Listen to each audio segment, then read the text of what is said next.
I'm Mike Ciorrocco. My friends call me C-Rock. I convert setbacks into rocket fuel. Catch me on this week's episode of the Jesse T Show.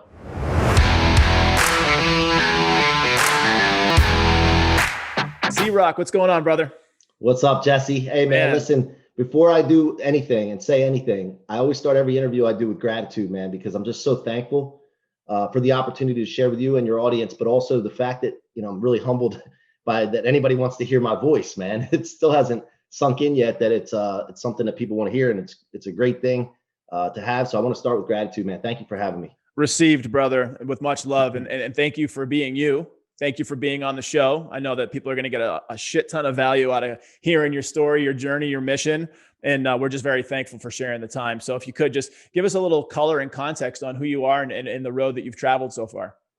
Yeah, man. I'm known as the rocket fuel guy. I mean, I turned setbacks into rocket fuel, which I'll get into more in detail how I came up with that later. But really, I just solved the problem of people getting stuck or set back and slowed down by things that shouldn't be doing that to them. We're put on this planet to solve problems. We're put on this planet to have a purpose of solving problems and overcoming things and accomplishing and creating things.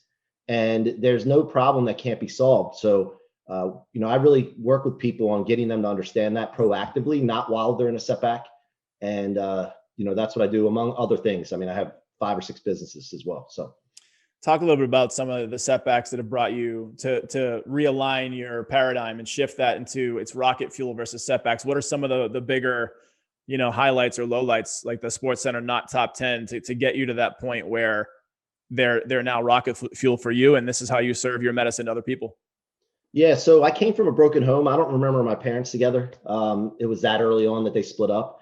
And a lot of times when you come from a broken home, you're that one link that keeps them having to communicate with each other when they don't get along. So obviously there's a lot of conflict that comes from that. And so when I was, from 1 to 8, I was living with my mom, going to my dad's every other weekend. I'm sure some of your audience can relate to that. They came from a broken home, child support, custody battles, all that stuff. When I was 8, my dad remarried and my mom was moving on to her 3rd marriage. And I had decided to move with my dad to try something new rather than living with a new man at my mom's house. So actually we were moving to his house. But anyway, my dad talked me into moving in with him and his new wife. At dinner one night, my mom was brokenhearted, but she let me go without a fight. And for 3 years, it was some of the most conflicting, drama. My stepmom was so jealous of my mom and all and took it out on me. Right. And I was dealing with a lot of emotional, psychological abuse, verbal abuse, threats to myself, to my mom. And it was a rough environment for me. I know I could have had it worse, but for me, I'm just sharing the story to tell you where I came up with this concept of rocket fuel. So when I became about 11, I decided I had enough. I had to get out of this environment. I knew it was not conducive to happiness. And I didn't know what the word conducive was then, but you know what I mean? So I told my mom coming home one weekend, we were going over these hills in southeastern Pennsylvania back to my dad's house. And I was nervous and sick to my stomach of having to go back. She said, "Something's wrong, man. What's going on?" And I told her, but I didn't tell her before or anybody else before because I was afraid. I was scared that I wouldn't be believed or I would get in trouble with the abuser, right? And I think that people that go through abuse a lot concern themselves with those things. And I just didn't want to be a problem. I didn't want to be, an issue for anybody. So I finally shared it with her and she said, "That's not normal. You see, I thought everything was ordinary. I thought everybody came from a broken home and dealt with this stuff, and she said, "That's not normal. You don't have to deal with that. I'll get you out of there. I'll file court papers, but you have to stick to your guns because when you believe in something in life, people are going to try to talk you out of it to match their agenda. Or if you start to do better in life, which you're going to do because you're a leader, you're an inspirer." And she's telling me this at a young age. There's going to be people that are trying to hold you back because they're going to quit on their own dreams. And you need to stick to your guns. So I took that, Jesse, as being stubborn. Okay, I got to be stubborn, right? So I made a lot of mistakes with that in my life. Perversely unyielding. If you look up the definition of stubborn, there's 2 words that always get me fired up. Perversely unyielding. And, stubborn has a negative connotation. I use that instead of persistence because it doesn't have the lullaby effect that persistence has because we hear it so much and it goes one ear and out the other. So I use stubborn a lot because stubborn is not the wrong thing when it's on the right thing. If you're perversely unyielding towards something you want to accomplish or, get in life, you're going to get it. And so back to the story, she filed papers and I was waiting for days and days and days for my dad to get served. And I came home from school finally one day and he had these papers in his hand. And I'm like, oh shit, man. I was scared. And he said, what's this? He said, go back to your room. I want to go over something with you. So I went back there, sat for like 5 minutes probably, but it felt like forever. And my dad was my hero, by the way. So my dad, he had big forearms and rough hands. He owned his own masonry business. And he was a hard worker, man. I got to give it to him. I always looked up to him for that. And he always carried a wad of $100 bills in his pocket with a rubber band around it. Old school. And he always used to flash it around and show us. And, so when he came back and confirmed that I wanted to leave, I didn't discuss it. He reminded me my mom was poor, didn't have it that well. She's on her third marriage, all these different things, right? Why do you want to go into that environment? You have everything you need here. But dude, I just couldn't take it anymore because I might have lost, there was nights, and I don't think I shared this before. I'm just thinking about this now. There was nights where I slept with my baseball bat because I was so scared. Yep. And no kid should ever have to deal with that. So when I confirmed that I wanted to leave, he takes that wad of $100 bills out. He peeled one off, crumpled it up, and threw it at me and said, well, you're going to need this then when you're living on the streets with your mother. Now, whether he did that out of felt being betrayed or let down or whatever, because he wasn't seeing the true picture, whatever the reason was, I don't hold it against him. But I do know this, I'm stubborn. And I told, in my head, I'm like, I'm not going to need that money. Like, I'll show you. So for 30 some years, I was driving off of this fuel that was lit, this spark that was lit, using it as fuel and not really understanding it, knowing it. I knew I was doing it, but I didn't really know how to take advantage of the situation for myself. So 2 years ago, my stepfather that stepped in at 11 years old, George, the guy, my mom's third marriage that I didn't want to live with at first, not because of who he was necessarily, just I didn't know him and it was just another guy, right? So he passed away 2 years ago and George stepped in to be a father at the most crucial time in my life when I was 11 and, working on becoming a man. And he showed me, he was a great guy. He showed me right from wrong, do good things happen, do bad things happen. He told me to read a lot. And he also told me you keep quitting your books because you don't understand the words that you're reading. Start looking words up. And I'm like, oh, come on, man. I got to go to the dictionary. We didn't have Google back then. I got to go to the dictionary and look a word up and take that time. And I always wanted to move fast at things. So I felt like that slowed me down. So he said, but yeah, you're not finishing books. So look it up. And I would come up with a word to him and say, hey, what does, I don't know, what does disseminate mean? And he'd be like, go look it up. I'm like, dude, you're right here. Do you know what it means? And he's like, yeah, I know what it means. Well, just tell me. No, go look it up. He was training me. Yes, he was. And so, a lot of us quit things, especially, when you're reading a book or something, because you don't understand a word you just read or a phrase you just read. You don't realize it, but you just become disinterested. And you'll have a bunch of books that are laying around that you've never finished. You start looking up words, you'll finish books. So he was a great guy, really hard on us, not physically, but had a real deep voice, let us know when we were wrong. Yeah. And he'd be quiet when you're at a party, but if you got him talking about anything he was passionate about, because he was a very passionate guy, he would jump off the couch, like baseball, football, hunting, fishing, crabbing that we do in Maryland. He would jump off and get in your face and be like all fired up and excited about it. He had this real deep voice. So January 2019, he passed away suddenly of a heart attack coming out of the woods hunting. Damn. And I was 40 something at that time, early 40s. I wasn't ready, man. I didn't get to say goodbye. I wasn't ready for that torch to be passed, so to speak. So when he passed, 2 weeks after that, I felt this passion or spirit come in, that his passion, it just arrived in my younger brother and I were talking about this. Like we both felt something, like it wasn't the same. And then, so I started going on this mission of like, I got to look back at my life and see why have I been successful now?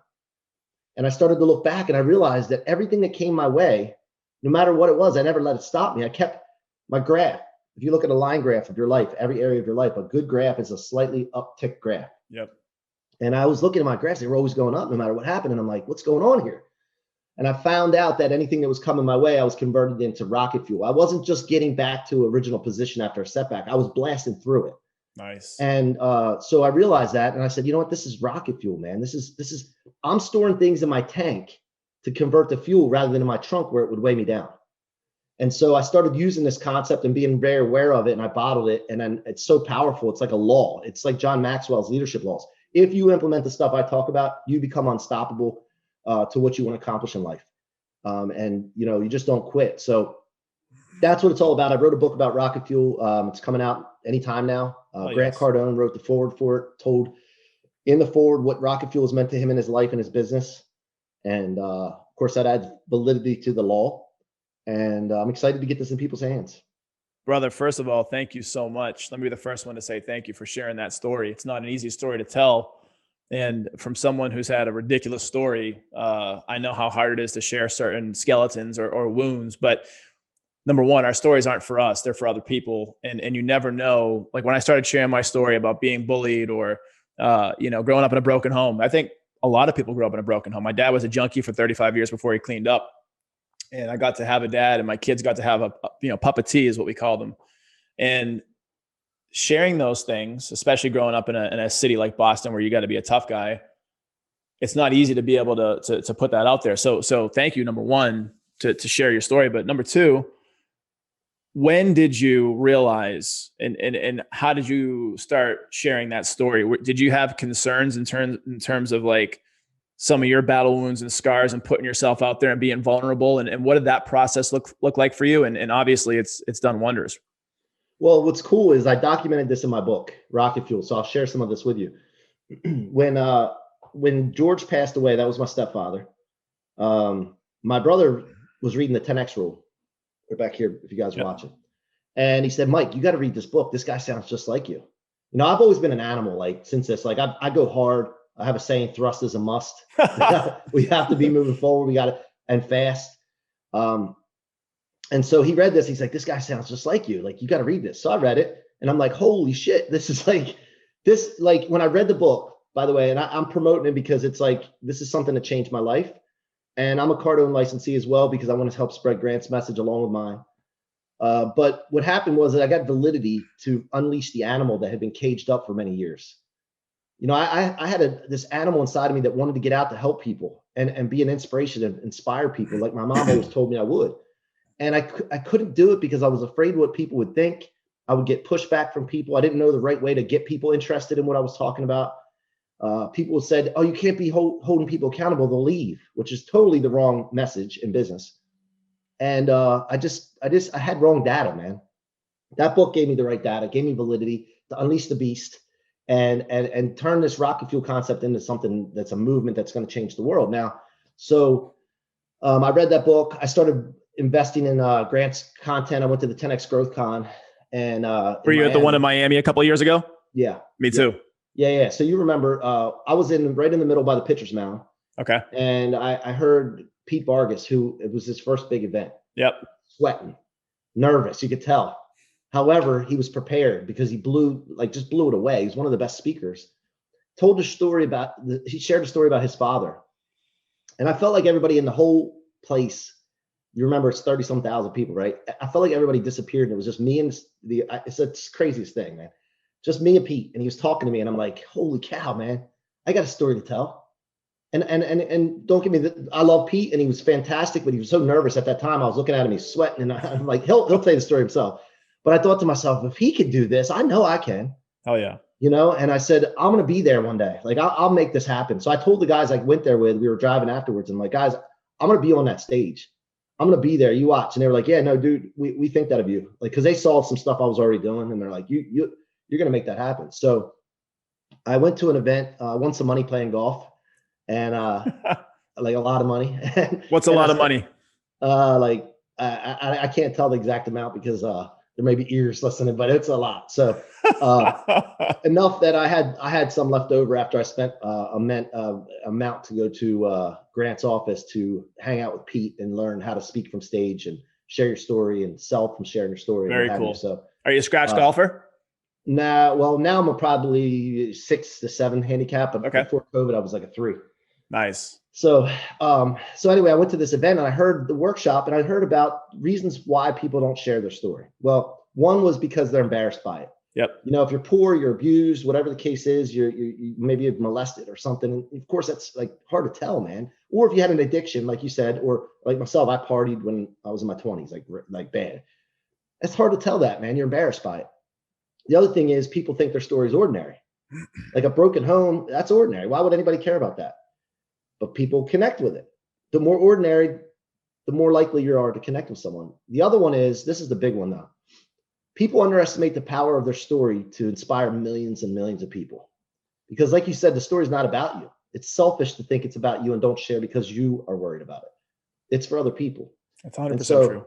So that's how it got started. And I went on to a podcast after that. One of the guys that was at the workshop with me, Chris Donaldson, shout out to Chris. We were at that workshop together, and he invited me on his podcast. He said, "You'd be great." I thought it was like this big giant production that you had to worry about and all this. I didn't realize how easy it was. So I bought a mic and headphones and Zoom and jumped on there with him. And I fell in love with it. Like, I thought this is like the greatest thing in the world. So from there, I started the podcast and then started my own, went on a bunch of other people's. And when I do something, like I said, thrust is a must. I lean into it so hard that I'll just do as many as I can till people complain. My wife complained about my partners at the office were complaining about it. Like, that's all you do. That's all you do. But I knew the end game. Like things are different for me. And a lot of successful people, they see the end game. I already see the vision I have, the clear vision of where I want to go. If I already know that, I can deal with people talking trash to me, complaining, hating, making digs, jokes, whatever. I can deal with that. It's all fuel for me. I just store my tank. Guys, you don't know what's at the end game. If they knew as much as I did at the end game, they wouldn't be complaining about it.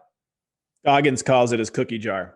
David Goggins. Yeah. And he had a crazy life story too, and coming up really hard. And he became one of the hardest men on the planet, and just insane just through his mental fortitude. And anytime he was slighted or someone threw a racial slur at him or someone beat him down, like he had a cookie and he put it in the cookie jar. And now this motherfucker runs 260 miles at a clip, which is insane. Lots of carbs in that cookie jar. Oh, for sure. All carbs, a lot of that goo, like the energy stuff. And it's important to share the story. It's cathartic. It's healing. It's therapy. It's also, like you said, from when I started sharing my story a couple of years ago, it's number one, it's liberated me. It's completely taken away fear and judgment that I would place on myself. The cage, and I operate in a world outside of my podcast where I'm a wealth manager, and in that world by default is like very kind of I don't know if the right word's like political, or it's like you have to like look a certain way, but like I'm sitting here in a Tool t-shirt and jeans, like this is how I operate, like this is who I am. And when people know who you are and they know your story, we talked about it before jumping on. You're going to find people that you do life with and you do business with. They're going to want to be a part of you. I can absolutely tell you the people that are in my business right now, it's because of the story and being authentic, and they know who I am and they resonate with you.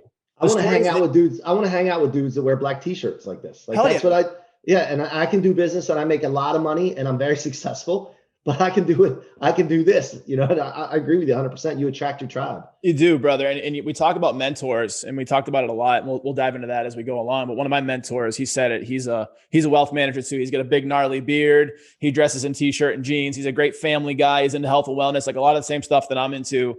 And he's like, his client told him at one point, he's like, I don't care what you look like. Are you a good person and can you do the job?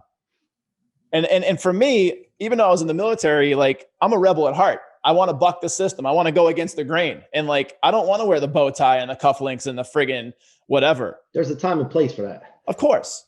And so anyway, just to get back to you and what's going on with your journey, were you always entrepreneurial minded with growing up, or like, what was that first taste of freedom, entrepreneurship? Like, what did that look like for you? Well, let's see. So when I was 8, I lived on a golf course in my dad's house, and I used to go over to the golf course and get the golf balls out of the pond and find all the lost golf balls and then sell them.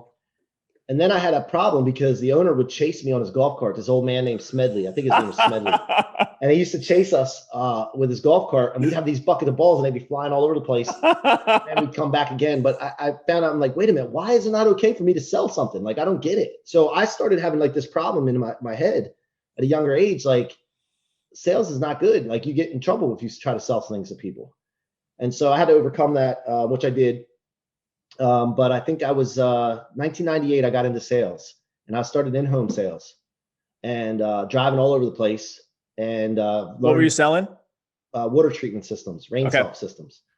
And we would go in and we'd close deals that night. And then the next morning, hopefully you were crossing your fingers that they didn't cancel because they had a 3-day right of rescission. Yep. You're like, come on. And a lot of times it was stupid. This is how dumb I was. I would go out partying the night because I had a deal, sold a deal or two that day. And I would get my friends, and they were still in college, and I was working, and I would like, guys, call them on this little cell phone I had. I don't even think it was a flip phone. It was like a Nokia or something. Hey guys, listen. Hey, I sold a deal, man. Get the beer ready. Get the beer ready. Get the bong ready. You know, and I was partying, and you know, the next day I'd be hungover, and I'd come in, and this lady who's works for my company now in the mortgage industry. I brought her with me. She would come in there with this little smirk on her face. I thought she probably didn't. I was just in a wrong frame of mind, and she'd be like, "Hey, Ciorrocco, Mrs. Jones called. She's on the phone. She wants to cancel." Oh. And I was hungover like an idiot, and oh gosh, it was like the worst days of my life, man. I hated it so much, and so that's how I got into it, and then from there I got into real estate. After 9 years of doing that water treatment thing and really diving into sales and closing deals and stuff, I got into real estate and then mortgages shortly after that, loan officer, and then started building branches for a company, and just exploded. Now we have 40 employees. We're doing over 10 million in revenue. You know, I did that twice though. I had to start the company. 7 years it took us to get to 10 million in revenue. And then we had to switch platforms because the owner of the company, which is another rocket fuel moment, the owner of the company took money from us, shouldn't have been taken from us, just over $1 million. And so we had to switch platforms, and I had to move 20 employees at that time to a new company. Wow. And it only took us 2 years to get back to that revenue number when it took us 7 the first time. And that's the product of doing something once and getting confidence and understanding how to do it, and then thrusting forward. That's what Grant's been talking about recently. If I remember some of his content correctly, he's like, and a lot of these guys have been talking about this, is like, I could start over from zero because I've done this and I've built the path and I have the relation. Like I could start over from zero and build it again. And you carve the path once, albeit, you know, you probably would have done things maybe a little bit differently, learned things differently. But when you went at it round two, you were better, faster, stronger, and thrust was a must, you know? Yeah. But I think what I realized was that culture thing. You know, we don't want drainers around us. Yep. We don't want that. Like we want people that have the will, they buy into the vision, their goals, their individual goals are aligned with our goals, and we go forward together. We don't need salmon swimming upstream on us. Yep. And so we focused on that first. The culture was our foundation. And from there, it allowed us to propel. Now, I do still have setbacks. Like we just this last year had the best year during COVID era. We had the best year ever. Everybody was with me, made more money than they've ever made in their life. And we still had 4 people decide to go somewhere else. Yep. And that's just a product of continuing to press forward, stretching. And not everybody's going to be on the rocket ship for the ride. They're just not, it's just not in their destiny, or they're not in their vision. And that's okay. And you got to be prepared to move forward and confident enough that you know you have an attraction model that's going to attract the right people.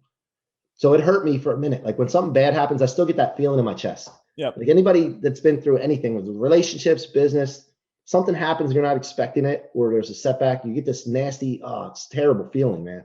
And I hate it. So what I do is I quickly get out of it. I quickly acknowledge right away, okay, this is a setback. This is what I talk about all the time. This is a rocket fuel moment. Let's put it in the tank as fast as possible. Don't try to play victim and feel woe is me and try to look inside at yourself and, oh man, what did I do wrong? And start introverting. No, now's the time to extrovert more and look for opportunities immediately instead of a year down the road, which most people do for a year or 2 years down the road. They'll look back and say, now I see why that happened. Now I can see that, no, dude, do it right away. Start looking for the opportunity right away. And that's how you propel out of setbacks. Yeah, it's an old sales term, and I want to touch on sales in a second because we both share that history. But motion creates emotion. You know, instead of sitting there sitting still and kind of, you know, being stagnant, put one foot in front of the other. And it's not easy, right? It's not the sexiest thing to do. Sometimes people want to cuddle up with that ice cream on the couch and just call it a day. But that doesn't, right? Ben and Jerry's. It's not practical. Right. So you can't keep doing that. You're going to kill yourself. You're going to go into depression. Like it's going to be bad. So you got to align yourself with people that can help lift you up in those moments. You got to be honest with your story, and you got to put the work in. You got to put one foot in front of the other. And I think that kind of the funny part of the story you were telling about is how you were getting chased by, you know, Mr. Whoever with the golf balls overflowing. That was teaching you a lesson. It was teaching you, you know, that you could work for yourself, and that, you know, you didn't, why was this a bad thing? And it's funny because I had a parallel story growing up in East Boston, where Logan Airport's right across the street from where we grew up. And at Logan Airport, there's terminals where these smart carts, and the smart carts help carry luggage. And they're kind of older, like the way luggage moves now. But we would take these carts and put them back into the terminal or the little thing, the station, and like a quarter would pop out. Yep. And we did this repeatedly on like a Saturday and Sunday, getting chased by security through the airport. And it was like the funnest thing, like getting chased, having fun, making money. Yeah. And that set me on a path through sales of my whole life. And I'll tell you, for any entrepreneur listening, you have to learn how to sell. Marketing's great, branding's great, admin's great, operations is great, but if you can't sell, there's no money coming into the business. And if you don't know how to sell, go out and learn how to sell right now. 100%. And you know, the other thing, focus on making it an attraction model. So like the last thing I was going into these houses back in the day, testing their water, and then really, you know, it was legit, like showing them what was going on with the water, and then trying to show them why they needed something. They didn't know they need most of the time. Some of them did. Some of them had rusty water and smelly water, but others didn't. And they just didn't know what that white stuff was all over their faucets and everything. So I would have to show them and sell them on the idea rather than creating an attraction model. So this is something I like to focus on now is I want to create businesses that attract people, and they're coming to me and I'm like fending them off. You know, that's an ideal situation. And then you're just working out the details. So anything you do, if you can focus on, now I will say it doesn't hurt to start in something where you're trying to sell people on the idea of doing something, but it's really great when you do that and you have those skills, but then you come into a situation where you've created an attraction model, which I think has to do with advertising and marketing and doing a great job with that, and having an omnipresence on social media and everywhere everybody looks. Yeah, I think there's building blocks and core tenets. Once you know how to sell, once you know relationships and how to help people and show up for people and build that attraction model, then you can really turn up the amplify, like the sound on the marketing and the advertising, and you have that core skill set, and now you can build upon it. And so when you got into the mortgage industry, what year was it that you got in? 2006. So just before the bubble burst, just before the housing crisis, just before the CDOs, the tranches, the Big Short, all that stuff. Securities. Yeah. And so that's a pinnacle teaching moment, because I'm sure at that point, I know things were starting to change for those that were in the industry. They could kind of see things happening, but for the layperson, they really know 2008 forward. They know what happened. When you got in 2006, was it for you and your personal experience? Was it still booming, or was it starting to get a little bit weird? And then what was that transition like through the recession? We had we had about a year and a half of like a run, and then licensing came in. Well, maybe a 2-year run, and then you had the fall, and then we had loans in the pipeline, and these companies that we would have buy our loans just said, we're shut down, and then we were like, what? Yeah. So we had to scramble around, find somebody that was still open, still taking loans. It was a crazy thing. But look, again, at the time it was stressful and like scared to death. Didn't know what the hell was going on. But I look back and I'm like, man, this is such a valuable experience. So I started to really observe everything that was going on, like while I was in it. I remember this, like how did politicians act? How did companies act? How did my fellow employees react to this? What did the news say? Like I started paying attention to this stuff back then. And I look back, I'm glad it happened, because I was able to get that data, so that when this happened in COVID, when it first happened, like I had no idea what was going on. I said, you know what, guys, I brought my team together. Look, this might be the worst thing ever. Let's just assume it's going to be, and we can't operate the same way we're operating. We got to go harder. Thrust is a must. We have to move forward fast. And this is going to be the reason we're successful instead of the reason we're not. And if it's not as bad as we think, great. We're still way ahead of the game. And so it's an approach that I made because I knew what happened before. A lot of people started pulling back and getting paralyzed by things, and we just weren't going to do that. So we went in attack mode, and we had success. So you had success. What was their immediate response to that conversation? Did you have people that were like Wolf of Wall Street in that scene where he's getting them all pumped up and like gets everybody excited? Like, were they excited, ready to go to battle with you, or were they kind of like, well, let's figure this shit out? Like, how did that go in the inception of the conversation? Yeah. So people want to be led, man. People want to be held accountable, even though they may not show it. And a lot of times people push back. And when you push back on something, it's most of the time because you need it.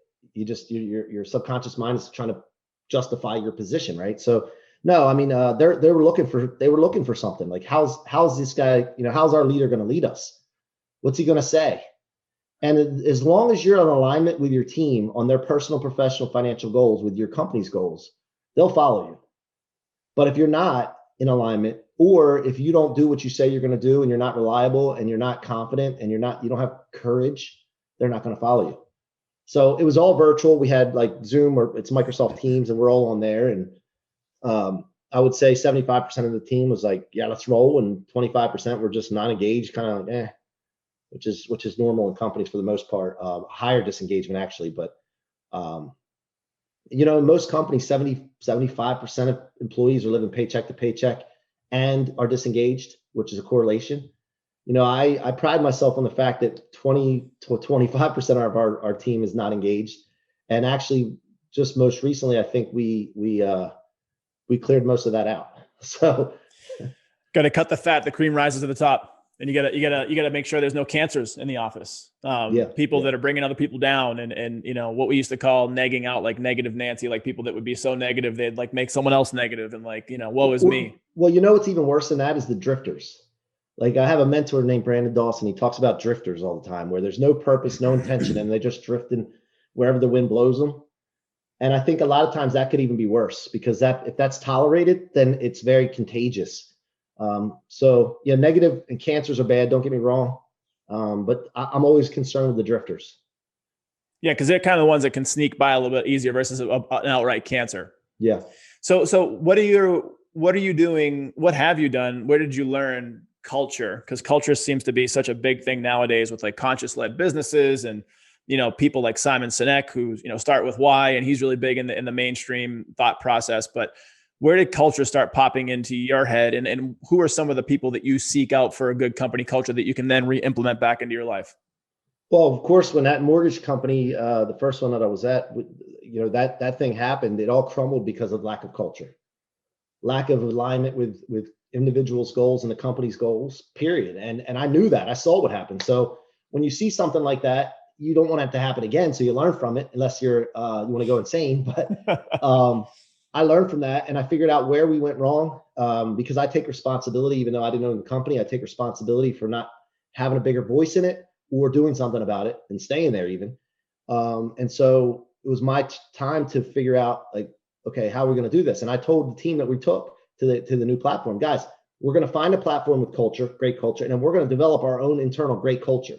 For those that don't want to go on the trip, it's fine. You can go somewhere else, and I'll help you find another job. I'll do this and as I said this, I'll do this by myself if I have to, because I'm confident enough to do it by myself and then add one person at a time that buys into the vision that I know we need to get to where we're going. And so, of course, that's when we got into a lot with Grant and his team. And, I find a mentor and I stick with their platform, man. Grant, Brandon Dawson, Richie Dolan, who was a performance coach, LeBron James and Miami Heat and the Lakers, 3 NBA championship rings. That's the kind of people I want to be around and I want to learn from. So that's who I continue to work with. How'd you first engage with Grant and his team? Did they seek you out, or did you seek them out? Read the 10X rule. I went to the 10X growth conference, and then I think they reached out to me after that about Cardone U. Yep. We jumped on that. I put my whole team on that. And then from there, anytime I do something, this is a little advice for people that are listening on this. Anytime you buy something from someone, your job should be not to just consume that product, but make that person that sold it to you, or the company that sold that to you, make them be the best thing in the world by taking advantage of whatever they give you to use, and use it to your ability and share it with people. Because here's the thing, when you do that, you justify your purchase, one. And the second thing is you're edifying and lifting people up. And when you do that, you build relationships that way. And then what happened with us, we started having a lot of success. I was sharing it. Of course, I was excited about it. But my job was to make them look as good as possible. And so when I did that, I told them that I want to be a case study for this product, and we're going to show you how we're going to, how we're going to have success with it. Then they started sharing it in their meetings. My name, Ciorrocco, kept popping up over and over again. I just started hanging out with Jared Glant, the president, went golf with him and just built a relationship with him, lift him up, support him any way I can, to try to make their job easier. See, my thing, and this is a great thing, John Maxwell says, leaders' job is to make those around them success easier. So I don't just look at my organization. I look at anybody that I can possibly impact or have an influence on and try to make their success easier. And so that's what it's all about. And then what happens, you do that, that's huge. Then people want to be around you, and they're attracted to you. I try to create that attraction model, just like sales, an attraction model. And it works, man. That's why, I've only been doing this whole thing, what are you made of movement, rocket fuel, all that, for about a year and a half. And the results and exposure that I've had are all, we can dedicate all that to, or tie that all to the things I'm just talking about here. Yeah, man, removing obstacles, removing friction, whether it's from your clients, from your relationships, from the people that work with you or for you, it makes your life easier. And you're showing up as a leader, leading from the front and helping them reach their goals, whatever that might be. That's where you build like a real beautiful culture. It ties back to what we were talking about, but also it builds these great relationships that can last for a lifetime. Yep. So you mentioned about a year and a half ago, I know you've been hammering with the movement and the podcast. Talk about how the podcast was, inspired. Were there podcasters that you looked up to or wanted to emulate? And then what pushed you actually into your first episode? Because I know for a lot of people listening, and even myself included as a podcaster, people that want to start one, a lot of times it's just getting started. A lot of times it's just saying, screw it. I don't know what I'm doing, but I'm okay with learning on the fly, which is all about podcasting for especially someone like me who I didn't have any technical experience with cameras and audio and all that stuff. I had a message. I had a desire to share the message. I have people that I know that have great messages that I wanted to showcase them, but I was like, what the hell do I do? So talk about your process of getting into it, how you got into it, what the first few episodes felt like versus now. So I had to share my story. So I was like, how do I do this? And I wanted to get known globally. Like I wanted to go big. Like why focus on the local market? If I focus globally, get known globally by hundreds of millions of people, then the local market will take care of itself. And so I shared my story on my first episode in my dining room.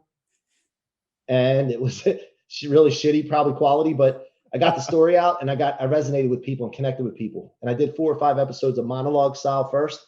Then I started bringing guests on. And immediately Brandon Dawson came on, Richie Dolan came on, Jared Glant came on. I got Elena Cardone and then Grant and then a bunch of people in between. And people started seeing value in that. And I have a library now, just like you do, of great guests so I can go back and refer to as any information I need on different topics. Then I wrote the book based on the journey that I was on with that and included some of the stuff that I learned from these people. The What Are You Made Of movement was, I always talk to myself. I might be crazy, but I believe in self-talk. And I'll say, what are you made of? Let's go, man. You're built for this. You got this. Because I think when I was younger, there was 8 kids in the family between the 2 families, and I was the oldest, but I was always alone. I was the only one that had the same 2 parents. And I just felt alone a lot. So I talked to myself a lot. And so what are you made of? I still use to this day. And I thought that was a great name for the podcast of people coming on, sharing their stories. And, that's where it came from. And it's taken off. And then from there, the rocket fuel concept, like you're talking about doing something when you don't know how to do it yet, but you just commit. I did that with the podcast. I'm doing it now currently with a clothing line. I have no idea. I just know that rocket fuel lifestyle, being unstoppable, is going to sell. The story will sell. People are going to want to wear it. It's like Nike Just Do It, but it's way stronger. And so I already have that in the works, and I have no idea how to do it. I'm just getting the right people around me, tell them the vision, and then they're going to implement it, and we're going to attack. And so that's an example. I got a tech product we're working on right now. I'm a partner in a tech company. I have no idea how the hell I got here, but it's like, there's a story in the Bible, and there's a movie about it. Everybody's heard, even if you're not religious, but Noah's Ark. So in the Bible, it talks about, or the movie, whichever you want to refer to, Noah was told by God, he got this inclination or voice of God, whatever you want to say, is, his instincts, whatever. I got to build this big boat. I don't know why. I got to do this, and I got to grow this beard out and all this stuff. And he didn't know exactly why. He just listened. And he got to get these animals one by one, or two of male and female of every animal. Get them on the boat. You and your family get on the boat. And people were laughing at him. People were ridiculing him. People were discouraging him, but he still did it. I think it took him 100 years to build it. And then when he was done, in a place where it never rains, it had a flood. And then he realized why he did this boat. Now, I'm not comparing myself to Noah, but it's the story, right? I don't know why I started the podcast exactly. I know I just felt this inclination. I got to get my story out. I don't know why I wrote the book Rocket Fuel, except that I got to get the story out for some reason. I don't know exactly why.